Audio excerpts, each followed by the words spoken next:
Did you ever hear someone speak English and just think, whoa, they sound like a pro? It's usually not big words or perfect grammar either. It's the phrases that they use, idioms that just hit right on the spot. So, idioms, they're like bow ties. Stylish, eye-catching, and just a little bit bold. Use them well and people notice. When I was growing up, idioms were everywhere. In the school, in movies, even around the dinner table. But it wasn't until I started coaching professionals that I realized just how powerful they can be. A well-timed idiom doesn't just fill space, it builds credibility, adds a little personality, and leaves an impression. That's why I use them to connect, to impress, and to lead. Plus, they're just fun to know and learn. So tonight, we are unlocking 5 powerful idioms that make you sound confident, fluent, and ready for any professional situation. Stick around and I'll share a true client story. We'll break down each of 5 idioms with examples, and I'll wrap up with a mastery minute that'll help you speak like a leader. And don't forget to drop your questions in the chat. I'll be answering a few live at the end of the show. All right, let's dive right in. Let me tell you, let me find my buttons here. Let me tell you about Haejin. Haejin's a product manager in Busan, South Korea. Now, she spoke English, she still does, speaks English very clearly, but her team kept cutting her off in meetings. One day she told me, "Dennis, I feel invisible. Like nobody takes me seriously." So we worked on 2 things. Presence, that's how you carry yourself, and idioms. Her first big breakthrough, she said in a meeting, "Let's make sure we're on the same page before we move on." That got people's attention. Everyone paused and nodded. Oh, hey, that's a new Haejin. 2 weeks later, her manager said, "You've really stepped up to the plate lately." She had heard that one before, so she smiled and said, "Thanks. I've been brushing up on a few things." She really learned how to use those idioms and sprinkle them in her language to sound less robotic. So what made the difference? It wasn't just that she learned some new words. She learned idioms that sound like leadership. So let's try to break a few of them down for you tonight. All right. So, why do idioms impress people so much? Because it shows that you're not just translating English, you're living in it. Idioms are the phrases that native speakers use to express subtle meaning or emotion and personality.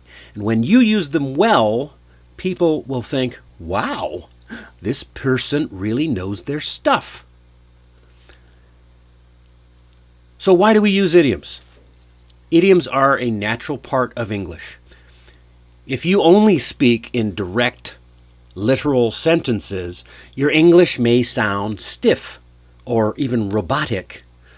But if you sprinkle in idioms, your speech sounds more human, more relaxed, more fluent. But be careful. Idioms must be used correctly and in the right context. If you used too many idioms or use them in the wrong way, it can become confusing. So the key is learning a few very well and then using them naturally. So let's talk about these 5 idioms, and we'll start with number 1. Raise the bar. Raise the bar. What the heck does that mean? It means to set a higher standard or set your expectations a little bit higher. So where does it come from? It comes from sports, as many idioms do. Sports like the high jump and pole vault, where a bar is literally raised to increase the challenge. So it's evolved into a metaphor for increasing expectations or improving quality in any setting. Why do we use it in work, or how can we use it in work? You might use it in a performance review. Maybe you'll say, the campaign really raised the bar for our marketing team. It set a new standard for creativity and results. And now everyone's aiming higher for the next quarter. Aiming higher, right? Raise the bar. Next up, we have a blessing in disguise. We actually talked about this a few weeks ago on one of the Mastery Minute segments. So you can go back and watch that. You might be able to see it. I don't remember which episode it was. So what is a blessing in disguise? Well, it is something that seems bad at first, but turns out to be good later on. The situation evolves. It's a little different. Okay? And therefore we get something beneficial out. The idiom has been around at least since the 18th century, and I believe it was a priest who actually used this in a letter that referred to something bad happening, but it turned out to be a blessing in disguise. It reflects a deep truth about how setbacks can sometimes lead to better outcomes. And it's especially popular in business and or personal growth stories. Personal growth, when you learn something after a setback. So I'm not talking about a blessing that has a costume on. The disguise is it looks negative, but it's actually positive. When might we use this? After you lose a major client, you might say in a team meeting, it turned out to be a blessing in disguise because it gave us time to focus on improving our other partnerships and systems. Yeah, always look for the blessing in disguise. Here's another one we've used in the past for a Mastery Minute. On the same page. It means that you agree or you have a shared understanding of something. It comes, we think it comes from music, but any world of documents and reading where being on the same page literally means referring to the same information. So you want to make sure when you're reading a document with your team, are we on the same page talking about it? Or if you're playing music and you're on the same page of sheet music playing the same music. Otherwise it sounds like noise. So this is especially helpful when aligning your goals, being on the same page. So in a team huddle before a presentation, you might say, let's have a quick check-in to make sure we're all on the same page before we head into the client meeting. Yeah, make sure your team's all on the same page. We got to move it along here. All right, hit the ground running.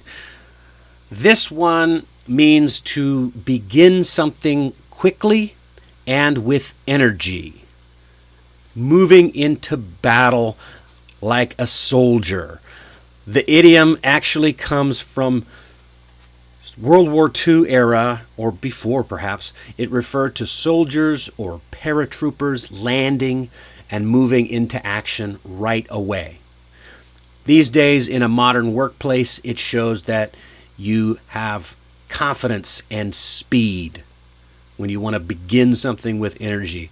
And you might say during an onboarding recap, a manager might say something like, she hit the ground running on her first day. She solved 2 client issues and redesigned the dashboard by the afternoon. That's hitting the ground running. It shows confidence and readiness in a professional setting. Okay, so how do we practice? Oh, I forgot. Step up to the plate. Step up to the plate. Now this one comes from baseball. As you imagine, when the hitter is going to start, he's going to step up to the plate. All right?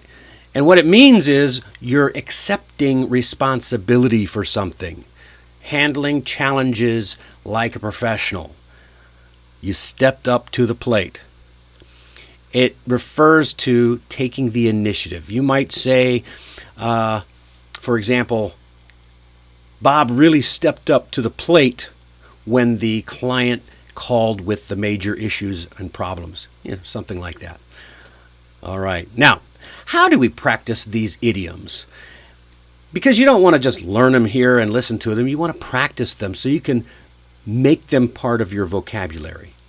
So I would say start by choosing one new idiom every day. And then after you choose it, say it out loud. It's very important to speak out loud. Say it out loud a few times. Use it. Write it down. Use it in a real or an imaginary conversation. We talked about talking to yourself last time. That's a good time to use those new idioms. Try it in a meeting or a message or a casual chat.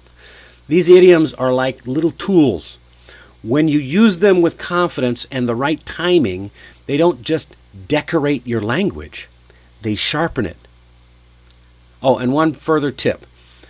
Don't try to memorize long lists of idioms. Just focus on a few that fit your personality and your job, and practice them with a tutor like me, or practice them with your colleagues, or practice them by yourself. Each well-placed idiom can make your English really stand out every time.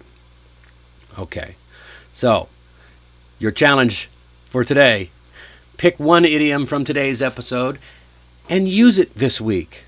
Use it at work, in an email, or even just talking to yourself while doing the dishes. And hey, if you've got a question about what we covered today, now's the time to drop it in the chat, and I'll answer a few right after the Mastery Minute. And if you found this helpful, please subscribe and hit the like button. Share it with a friend who's learning English or who wants to improve their communication skills. And you can read the full article and sign up for the newsletter at allaboutenglishmastery.com. The link's in the description. It's time for everybody's favorite part of the show. Well, my favorite anyway, the Mastery Minute. And today's Mastery Minute idiom is learn the ropes. Learn the ropes. This one's a special one for me because I used to be a sailor. And what does that mean? Learn the ropes means to learn how a system or a process or a job works, especially when you're new. And it is often used when someone is starting a new role or adjusting to a new environment. The idiom actually comes from the world of sailing, like I said. Old sailing ships, and even regular sailing ships today, they had so many ropes on them, sometimes hundreds. And each rope had a different purpose. So new sailors had to literally learn the ropes. Not just how to tie knots, but which rope raised the sails, which rope lowered the sails, which rope made the sails turn left and right. It was amazing. All of that to operate the ship. And if they didn't learn quickly, things could go very wrong. It's not like driving a car with your steering wheel. But nowadays you might hear someone in the office say, "She's still learning the ropes." Or, "Once I learned the ropes, things got much easier." Put those nautical idioms to work. It makes your language much more spicy. So, if you are in a new position, or adapting to a challenge, or just starting to feel more confident, this idiom is a perfect fit. It's a great way to show humility and growth when talking about your experience. And coming up next Wednesday, or this coming Wednesday, 9:30 p.m. Korea Standard Time, 8:30 p.m. in Taiwan and Hong Kong, we're going to jump into some witty English phrases, clever expressions that make you sound sharp, funny, and fluent. So you'll learn how to add some charm and personality to your conversations without sounding forced. You don't want to miss this one. Until then, keep practicing, keep connecting, and remember, every phrase you learn is one more step to mastery. You've got this. I'll see you very soon. Bye-bye.